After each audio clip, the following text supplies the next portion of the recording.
Hey guys, what's up? Cole here from TechInform.us, and in today's video, I wanted to give an overview of Apple's new Final Cut Pro X, also known as Final Cut Pro 10. So when we launched the application, I have an SSD. A Final Cut Pro is installed on an SSD. It takes about 3 or 4 bounces and opens right up. Here is today's vlog. I already started editing it just to screw around in it and see what I could accomplish. And as you can see, you can scroll through it. And I'm not going to get into too much detail in this video, but in this video, I just wanted to show you guys some key features and basically my opinions on the software, because there's a lot of controversy because it does have the Final Cut Pro name, which is a very professional name, but a lot of professional editors are kind of saying it's just an iMovie. So I want to give you guys my opinion of what I think this software is, what the market is, and if Final Cut Pro 7 is still needed for the professional film editor. Alright guys, so when you open up Final Cut Pro, if you're coming from iMovie, it'll look very familiar. If you're coming from Final Cut Pro 7, it will look a little easier in the eyes, but it will definitely look new and completely different. None of your key commands are the same. Nothing is going to work the same way as it did in Final Cut Pro 7. That's just how it is. Apple completely rewrote the application. It now works in 64-bit, it has background rendering, it does amazing stuff. Okay, so all you people coming from Final Cut Pro 7, I realize it's going to be a hard transition for you. It's not an easy transition even for people from iMovie. However, you need to be open to change. Change isn't always bad, okay? Now, it might not look quite as professional on the surface, but I will almost guarantee that most of the features you want to use will be in this application, and they will be easy to use. Now, will they be quite as editable? Maybe not. Will they be quite as usable for your personal applications? Maybe not. They're more generalized tools, and it's more of a slightly more consumer product. But that's not necessarily a bad thing. Now me.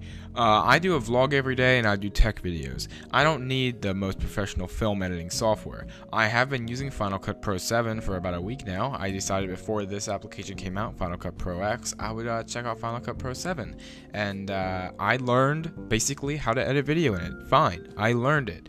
And I didn't have any problems learning it. And it's definitely harder than Final Cut Pro X. So coming back from Final Cut Pro 7 to Final Cut Pro X is super easy for me. It's a slight transition, but it hasn't been a big deal at all. Now, if you're coming from iMovie 11, it might be a huge deal for you guys to switch. Yeah, it has the look of iMovie, but it definitely doesn't have the feel of it. It has so much more horsepower behind this application than iMovie 11 does. It is absolutely incredible. You launch the application, you're going to feel that it is a pretty beefy application. Now, the specs of my MacBook Pro is a 2011 Core i5 2.3 GHz, and I have 8 gigs RAM in this machine with an SSD, as I was saying before. This thing runs really quickly. Yeah, with Final Cut Pro X, I'm pushing the limits of this machine, and I'm just going to put that out there. I am pushing the limits of this machine. So let's say you have a 2008 MacBook 2.0 gigahertz. You're not going to be able to run this, and I'm sorry, you're not going to be able to run this. I would say you need at least 8 gigs of RAM to run this. 2 gigs, hell no. 4 gigs, it's going to be a miserable experience. 8 gigs. You're pushing it. 16 gigs. If I were to put 16 gigabytes of DDR3 RAM in this machine, it would run this application perfectly, no problems. With my 8 gigs, I'm pushing it. Like I said before, I'm on the edge of not being able to run this application well. And it's fine, you know. I will probably put 16 gigs in this machine at some point in time. However, you know, don't look to run this machine on a Mac Mini with 2 gigs of RAM. It's not going to happen, and I'm sorry for that. You're going to stick to iMovie. Alright, so now with kind of like my overview done with, let's get into some of the quick little features of this app. I'm not going to go into detail with anything or key commands or anything. I'm just going to give you a quick overview of the application, and in future videos I will go over the details of this application. Alright, so up here on the left, we can start off with Event Library. Basically, you can just scroll through your different hard drives. No events exist on this disk. Right now, I only have events on my Macintosh HD, which is the SSD. You can see all the things I have imported. Here is a clip, Samsung.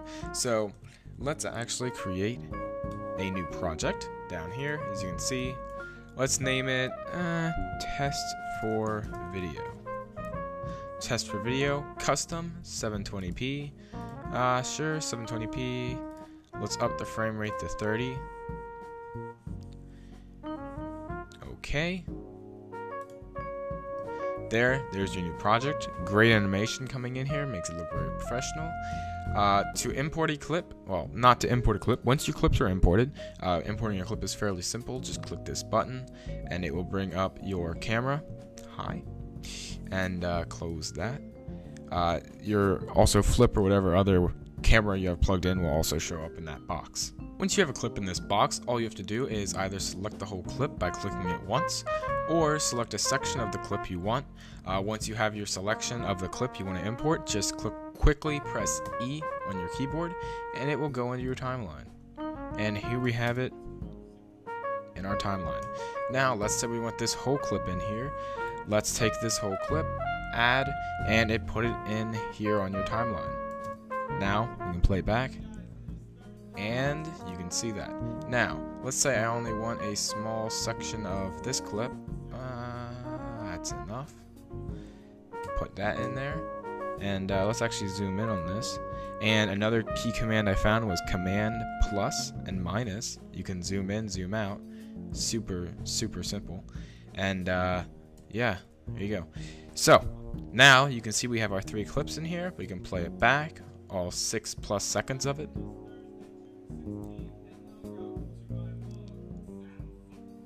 Okay, so there we go. Now, let's try to put a quick transition in. Now, to put a transition in, or any video effect for that matter, you can see over here, you have all your tabs. Over here, filters, effects, basically is what they call them. Your photos, music, transitions, text, generators, and themes. Okay, let's do a news intro. Drag the news intro over into the beginning of this clip. We're going to replace it. The first clip was actually too short, so it started with that clip. That's fine. Okay, so now we can click over here and we have the inspector tool. If you don't have the inspector, you can click this button right here. It'll show your inspector. Now, what you have to do is you can say what you want it to say. Pick your font. We'll just go there. You can just click on the video, change your text. Up here, test.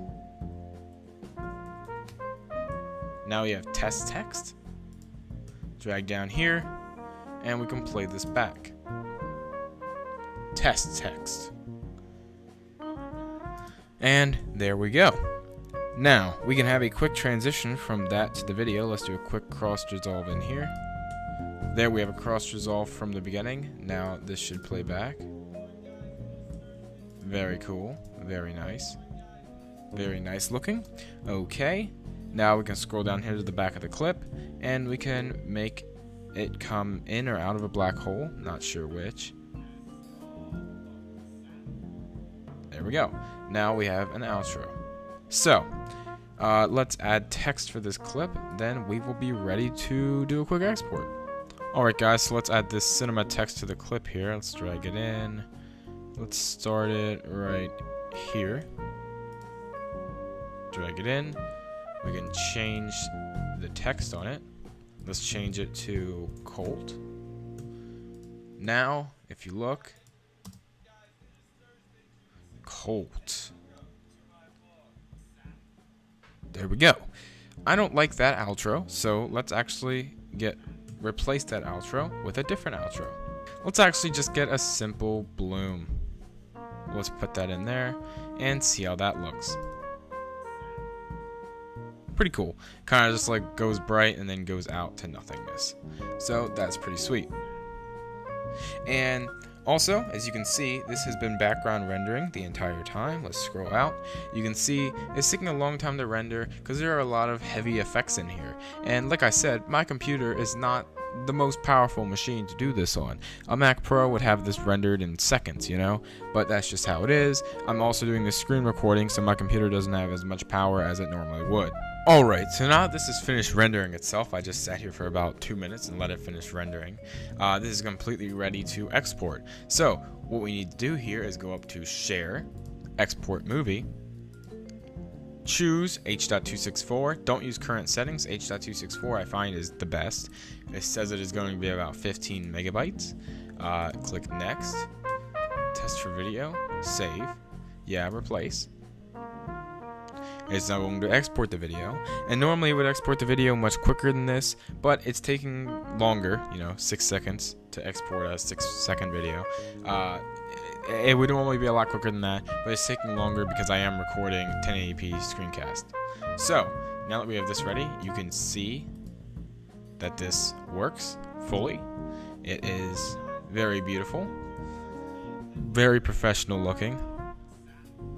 And there we go, we're out. Now I could make that outro longer. Alright, so I didn't like that outro. That outro was a little short. What we're going to want to do now is, let's delete the outro. Alright, so now that the outro is deleted, let's actually delete this Samsung clip. Bring in a longer Samsung clip. Actually, let's just select the whole thing. E to add to your timeline. There you go. It is magnetic, so as you can see, you can't drag something out here like you could in Final Cut Pro 7 and just let it sit out there. You gotta have this here. Title text goes away. Let's actually start a lens flare outro. Let's put the outro here. Make the outro slightly longer. Let's start the outro as soon as the text goes away. There we go. I'm gonna let this render quickly and then we'll export. Alright, so that took literally 10 seconds to render. And now let's share, export movie. Next, save, replace, exporting. We're done. Let's view it.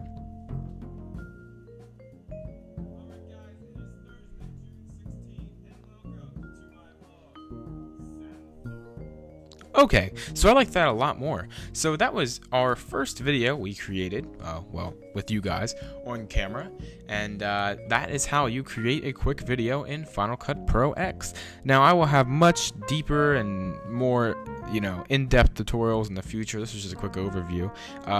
Leave suggestions down below. What do you want to learn how to do? I can figure out pretty much anything in this program. I can figure out how to do it. I'm still learning it. I've had this program for about 14 hours now.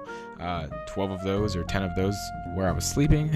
So I haven't had a whole lot of time in here, but as you can see, just being someone who's used iMovie 11 and Final Cut Pro 7, I've already known a lot of all these features and how to use them. So leave your comments down below. I'm curious to see what you guys think. Like I said, this was just a quick video. I didn't go very in depth, and I realized that, but this video wasn't supposed to be in depth. This was just a quick how to make a quick video in Final Cut Pro X. So with that said, I'm going to wrap up the video here. Follow me on Twitter, twitter.com/colt4595.